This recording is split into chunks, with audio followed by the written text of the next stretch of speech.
What's up, ghouls and goblins? Welcome back. It is the final day of Book-A-Ween. I cannot believe that this 7 videos in 7 days thing has actually come full circle, and here we are because today's video is a super exciting one. A couple of actually probably like 6 weeks ago, so I'm sure they were thinking, is this vlog ever gonna come out?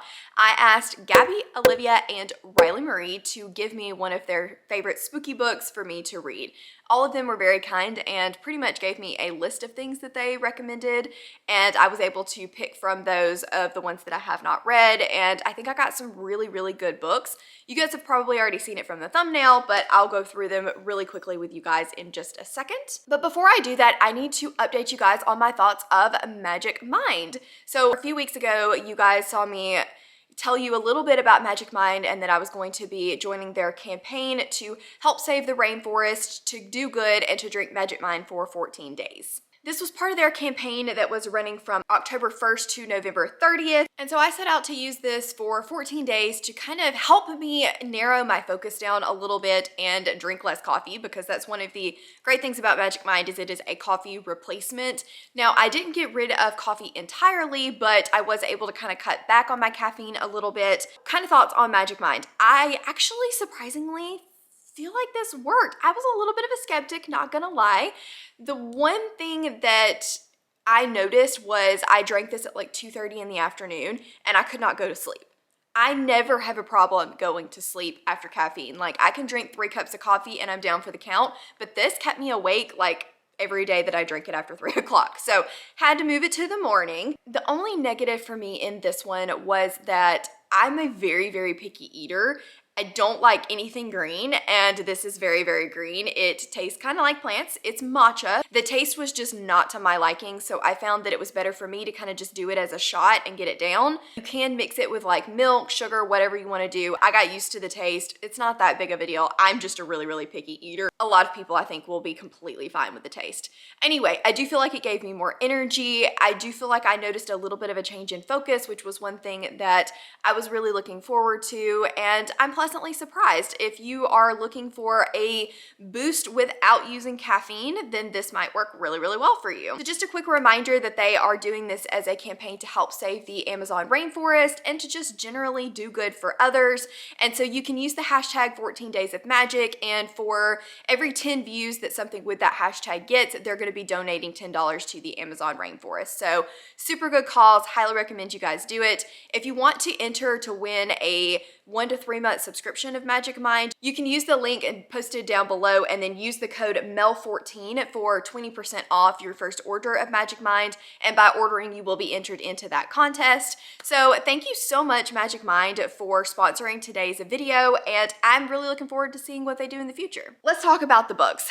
I don't have one of them, and that was Gabby's pick, and Gabby picked for me Daisy Darker by Alice Feeney. I've had this book on my radar for so long now, and I just have been putting it off because I knew it was going to be coming up for this video. I really loved His and Hers, enjoyed Rock, Paper, Scissors, and so I'm anxiously awaiting her newest installment. This one is set on a remote island, and then There Were None vibes, which I prefer a snowy setting to an island setting, but hopefully it'll be done in a new and unique way and it won't matter. And I'm really excited for Gabby to have chosen this one for me. And then Riley picked one that I didn't know if I was actually going to read ever, because I wasn't sure if it was a novel or if it was more of like a coffee table type book, because it's kind of wide, and that is Slew Foot by Brom. Again, I didn't know anything about this book. I didn't know it was actually a novelization until I went looking for it after she recommended it, and I'm trying to find, because it has some really pretty illustrations in it. Okay, well, I'll just show you one of the chapter headings, but it does have some illustrations and stuff in here. I think this is a tale of witches, if I'm not mistaken. It's set in 1966, and it kind of screams The Witch vibes to me, which I did not love that movie, and this time period sometimes doesn't work for me. I'm just going to be completely upfront. The Crucible type setting, while I like The Crucible, that particular setting, The Year of the Witching by Alex Henderson, just doesn't always do it for me. But I'm still really excited to try this one because I've heard amazing things about it. And Hoopla has the audiobook. I didn't even know there was an audiobook, so kudos. Then last but not least was Olivia's pick from Olivia Reads a Latte. And she was kind enough to pick for me My Best Friend's Exorcism by Grady Hendrix. This is one of the few Grady Hendrix that I have not read. And full disclosure, I did start this one once upon a time and put it down. Now, I did that after maybe 20 pages, so I did not get far enough in to really understand anything about this book. The audiobook and the young girls were quite cringy in the 80s vibes to me, but I'm excited. I think it's gonna be a good time, and yeah, hopefully I enjoy it. This one is about toxic friendships and a girl's best friend that gets possessed by the devil, and she's navigating that. Grady Hendrix does kind of like spoof comedy or comedy horror type usually, so I'm interested to see how this goes. I did enjoy Horror Store and Southern Book Club's Guide to Slaying Vampires. Did not love the slasher one from last year quite as much, but it was okay. Those are all of the books that I'm going to be reading for this vlog. Thank you so much to Magic Mind for sponsoring today's video, and let's jump into the first read.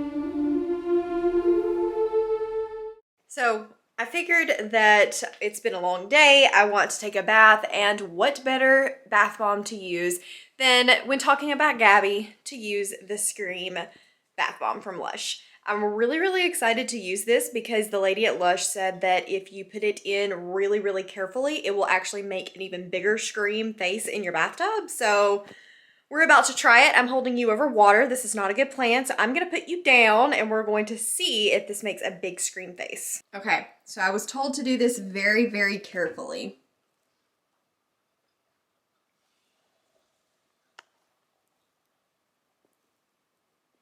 Uh-oh, my bathtub may not be level. Oh, it is kind of expanding. I don't know if maybe that's what they meant. That is a little creepy, not gonna lie. Okay, so not the effect that I exactly thought it would have, but still pretty cool. There was a giant ghost face, so I like it. And I'm so excited to get in this bath and just relax and read my book and have a good time. So I'm gonna put you down so that I can go enjoy my bath. Okay, this is actually on my phone because I just want you guys to see like how pretty that water is. I like this bath bomb. Now I'm sad it's limited edition. Hey everybody, so I just got to work and I really wanted to update you on Daisy Darker before I got any further in because I have long drives to work now, and so listening I get through really fast and don't realize that I'm doing it. So I'm about 45% of the way into Daisy Darker, and this is about a woman that is going back to, I think, her childhood home. She's got a very dysfunctional family, and her Nana has called everyone back to Sea Glass, which is kind of this house that's isolated on an island and you can only get there during low tide. And she says this is going to be her last birthday and she wants everybody to get together one last time. And then, of course, Nana ends up dying and they're trying to figure out what's going on. I, unfortunately, am getting a little bit tired of the isolated island, people dying one by one. They're all horrible people, so are you really supposed to care that they're all going one by one trope? It is just one of those situations where I've read it 150 times now, and I don't feel like anything has been adding anything new. And unfortunately, this book is not really adding anything new to me right now. We have a bunch of horrible characters that just, they don't have any regard for other people's lives. They're very selfish, and they're all there wanting something from Nana. And of course, they're going one by one. I'm intrigued. Like, there are little poems that are very interesting, and I'm very curious about these little poems that are popping up as people are starting to get picked off. Those are very creepy.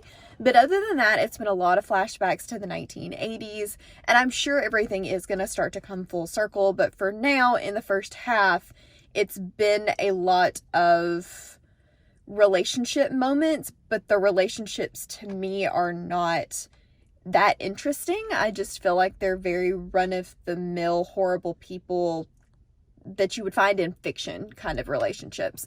So I'm still interested. I'm still going to keep reading. I do like Alice Feeney's writing, so I feel like she's doing a good job with the physical structure of the story, but the plot is just not exactly. I keep hoping that I'm going to find an isolated island story that I really like, but I've just read that trope so many times that I don't feel like we're getting anything new from it, and so it makes me bored just because I feel like I've read it 100 times.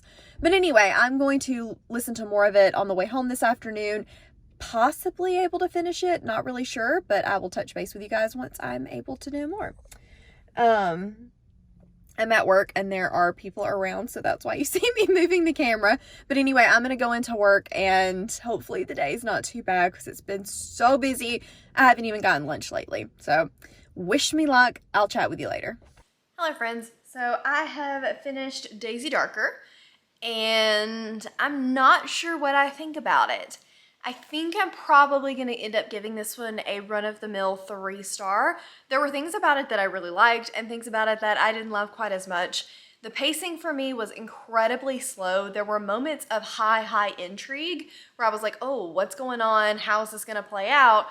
But for the majority of it, I was pretty bored. I hate that because I do really like Alice Feeney books and usually I find them full of twists and turns and intrigue, but this one was just kind of missing that mark for me. I did have a little bit of a problem with the setting, which I talked about before, but I see kind of why in the end the setting and the style was done the way that it was. I don't feel like the one line was enough to just make those irritations completely go away for me, but I'm at least glad that she addressed it. I'm not sure how I feel about the twist.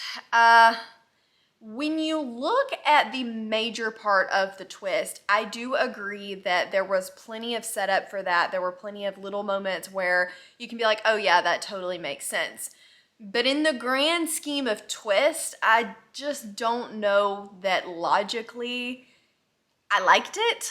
I feel like there were two different twists, and one of them, while you could kind of see it coming, I'm not really sure how I feel about it. And then the other one, I really just I didn't like. I felt like there was not a lot of explanation to why someone could do something and other people couldn't. I mean, I get why, it does say why, but it just wasn't enough for me. I don't know. I know I'm being incredibly vague, but with thrillers, I do not want to even remotely close to spoil it. So just know that I liked it. I didn't love it. I wanted to love it.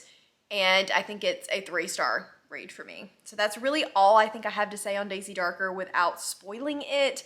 Setting didn't work particularly well. I do feel like a lot of it was just exposition. We were just kind of talking around the past when really all you needed was probably 20% of the book, in all honesty. And I'm still trying to figure out how I feel about that twist. So I know that's not really helpful, but it was okay.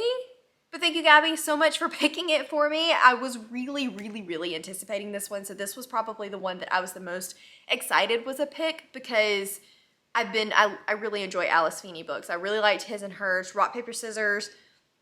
Had a few too many red herrings and twists for me, but I enjoyed the book as a whole. I think it was a 4-star read. So I was looking forward to and actually holding on to Daisy Darker just for this vlog. So thank you so much for picking this one for me, Gabby. And next up, we're going to do Olivia's pick, and that is My Best Friend's Exorcism by Grady Hendrix.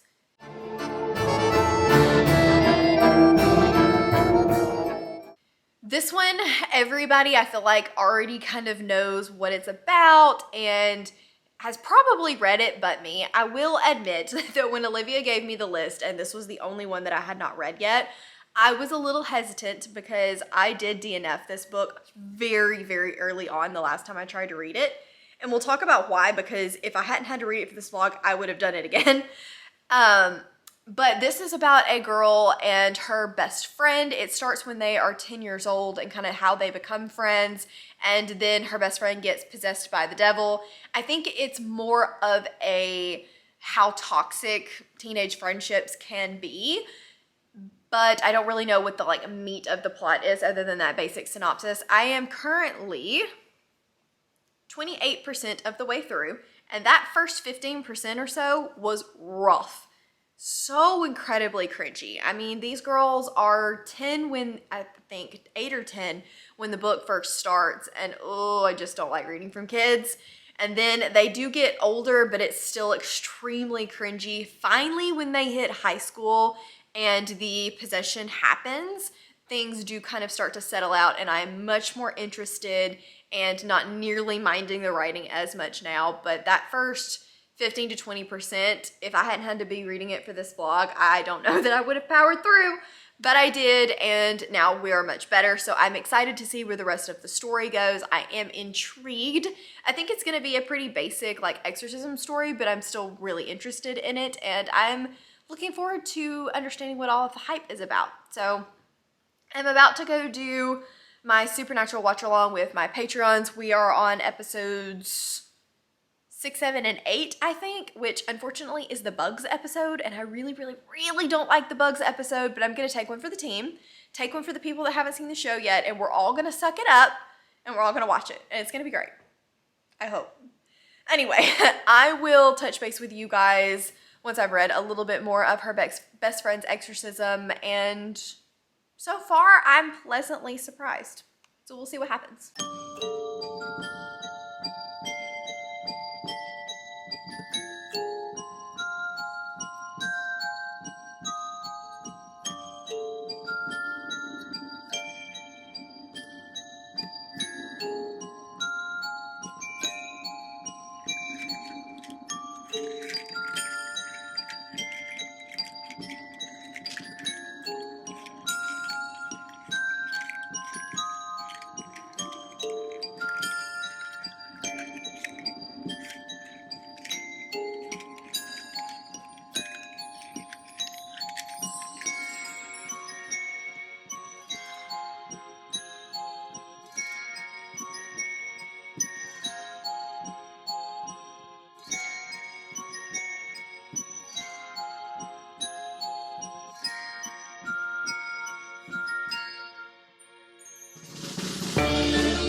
Hey guys, so it feels like it's been a while, even though I really think I filmed a clip of this like 2 days ago, but I have finished Her Best Friend's Exorcism by Grady Hendrix, and I don't know how I feel about it.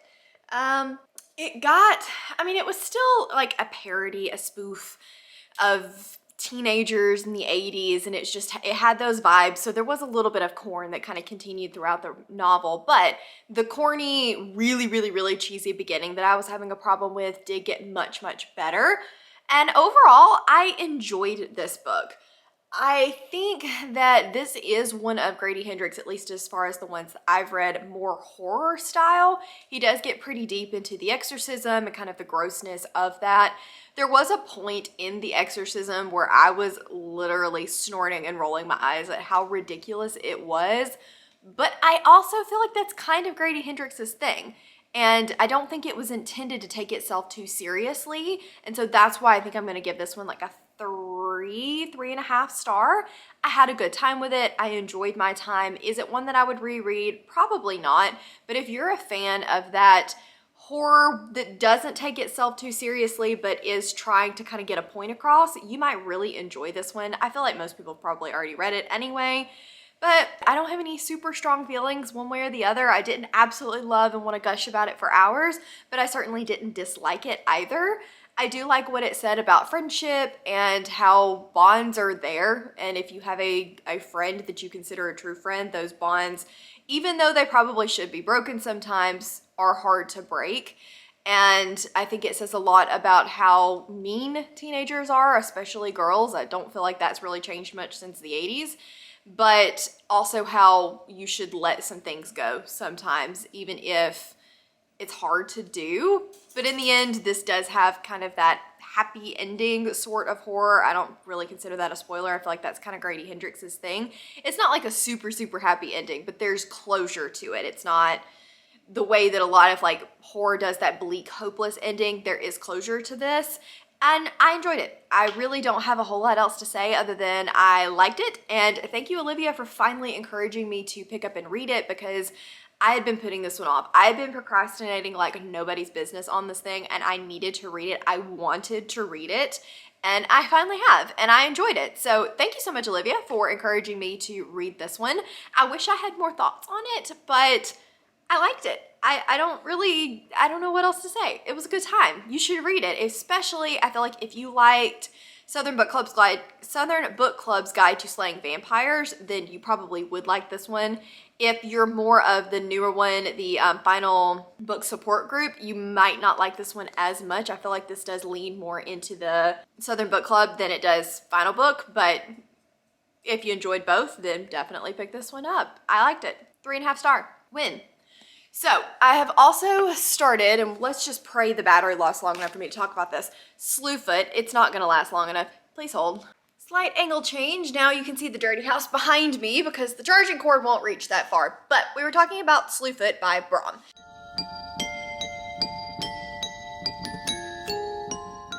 This is one that I did not know if I was ever actually going to pick up, simply because I didn't realize it was a novel. Again, because of the size of this, like it's not a typical hardback. See, it's really wide and kind of tall. And because it's written by Brom, I just thought it was a coffee table book, I'm not gonna lie. And then I started to hear people talk about it and realized it was more of a novelization, and I became more interested in it. I was a little bit concerned about the 1666 time period. Not gonna lie to you. Still a little worried about it. I am currently 13% of the way through this. I'm actually a whole lot further than I thought I was, and I'm enjoying it. The time period is an issue, and it's going to be. Like, that's just something that I'm gonna have to kind of power through, because I don't like Puritan settings. They irritate me, and historical settings in general, but especially the Puritan settings, just don't really call to me. But I think just from the 13% that I've read, this one is going to have enough kind of meat behind it and more than just the setting that I could still really, really enjoy this book. So far, we've kind of been dealing with the main character's struggles with the Puritan lifestyle because she didn't grow up in that. She married into it. And there's been some really frustrating moments, like really frustrating moments in this time period, this setting, and you would expect that, where women are not allowed to talk, they're not allowed to have an opinion, and your land is basically your worth. And so far, that's exactly what I've expected, but it's beyond frustrating to read about, intentionally so, and the author's doing a great job of that.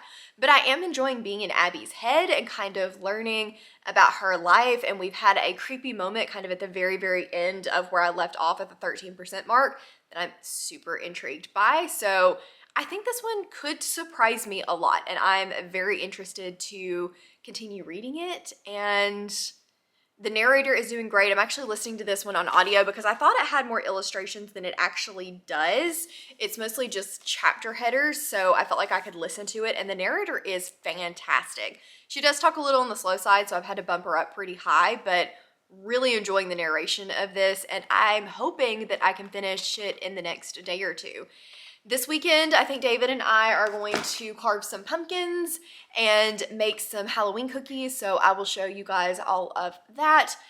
And it's just gonna be a great time. This weekend is Halloween. I'm ready, I'm excited. I don't know if we're gonna watch like a Halloween movie or exactly what we're gonna do with that, but I'm ready. I'm super excited. I have not carved a pumpkin in like 15 years. Well, it's probably been closer to 10 years, but still, it's been a long time since I've carved a pumpkin, and I'm excited. But I'm hoping that it's not cold out or not hot outside, because bees like pumpkins and I don't like bees. So if you guys don't see clips of pumpkin carving, the reason for that is because the wasp and the bees would not leave me alone. So pray for me. Okay, so I'm going to go do the things that I actually need to do for the evening, and once I've read more of Slew Foot, I'll let you know.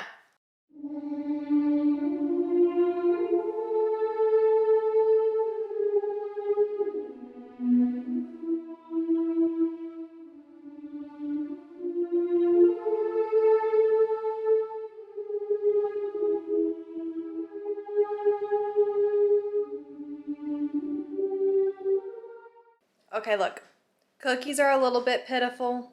We did our best. We followed the recipe, but the cookies, they might be a little pitiful. So don't judge, but I think they're still gonna taste good, and that's all that really matters, right?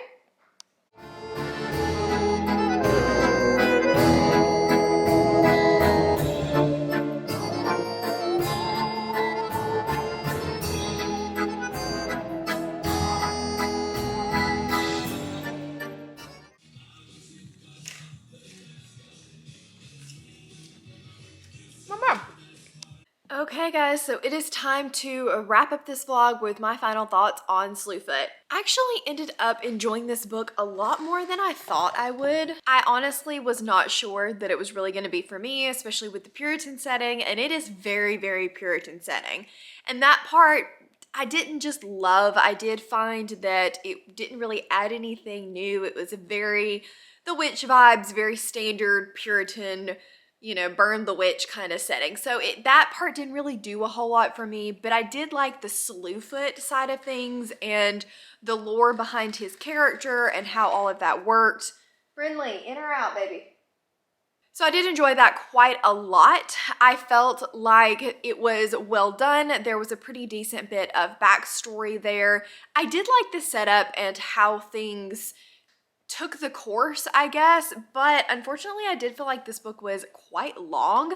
I don't think that it necessarily needed to be as long as it was. I think you could have probably cut out, the audiobook was like 18 hours, so probably 3 to 4 hours of the audiobook and you still would have had a really solid story. I think the characters were really well done, very, I won't say developed, because they were exactly what you would expect them to be. They didn't really grow a ton, but at the same time I did find them very believable. I found them to be very as expected. There wasn't any major plot holes. I had a good time with it. I did really enjoy the ending up until about the last 30 pages or so. I felt like the ending was extremely strong. That was where we started to get a lot of the horror elements, the revenge plot. Really liked the way that that kind of came full circle. But the last 30 pages or so, something happens to a character and then we have this little like future segment, and I didn't find that entirely necessary. I kind of wish that we had just ended with the revenge point and been done. But yeah, it didn't really like harm anything of the story. I just found it unnecessary, and it got to a point where after the revenge plot was kind of over, I was like, okay, is this audiobook ever going to end? And I hate that feeling, because I did enjoy the majority of the book, but by the time I got to the end, I just felt like it was way too long. But otherwise, it was good. I liked the audiobook. The audio narrator did a very good job. I thought that this book had a lot more pictures in it than it actually did. I couldn't really find very many in my copy, so I don't know if maybe on the second print run they took it out, or if I just didn't get the right copy. I'm not sure, but it was a win. I think I'm gonna give this one a solid like 3.5 star, which for me is still a really good rating. That's well above average. 4 is kind of reserved for the ones that I really enjoy, and 5 is like all-time favorite. So a 3.5 star for me is still very solid. I had a good time. I would definitely recommend this to people that do like The Witch and, you know, The Witch movie and The Crucible and those kind of vibes, because this is definitely going to give you that, but I do think that it is going to be stronger than just that basic plot. If you don't like that vibe, like me, I still recommend you give it a try because I do think it was extremely well written and I enjoyed it. So thank you so much to Riley for choosing this one for me, because I don't know that I ever would have picked it up on my own. This was the one pick that really wasn't on my radar to read before she recommended it. So I think that was awesome. So just to wrap up this vlog, Daisy Darker was Gabby's pick. Thank you so much, Gabby. I liked it enough. The setting did not overly work for me, but that's okay. I really, really wanted to read this one. This one is at the tip top of my want to read list, so I'm so glad that I finally got a chance to get to it. Olivia, thank you so much. Olivia picked My Best Friend's Exorcism, which I have been meaning to get to for 100,000,000 years, it feels like, and I had a really good time with that one as well. It does feel like a little bit of a parody, and there were elements to it that are going to keep me from ever giving it a 4 or a 5 star, just because those particular spoof-like elements don't always work for me, and it does intentionally lean into the ridiculous. Plus, that was one of those, I think Books with Lexi had said when she read it, that she expected so much from it that when it didn't deliver those super, super high expectations, it left her a little bit disappointed and a little bit unfulfilled. I can completely see that point. And then with Slew Foot, that was probably the most pleasant surprise out of all of them, and I would say probably the biggest success out of all of them. It was definitely the one that I enjoyed the most. So thank you so much, Riley, for encouraging me to read that one. I hope you guys enjoyed this vlog. I had a really, really fun time with it. Got to read some books that I've been highly anticipating and things that I wouldn't normally pick up, so that's always a win when it comes to vlogging. And if you guys want to... Is it even a vlog without Ollie making a racket? No, I don't feel like it is. Every time I go to talk, he starts growling. Stop. So if you guys want to hang out with me a little bit more, as always, links to my Patreon as well as Twitter, Instagram, and Goodreads are all down in the description box. I hope you guys had a good time. If you enjoyed this video, please give it a big thumbs up and subscribe if you wanna, and I will see you guys in the next one. Bye.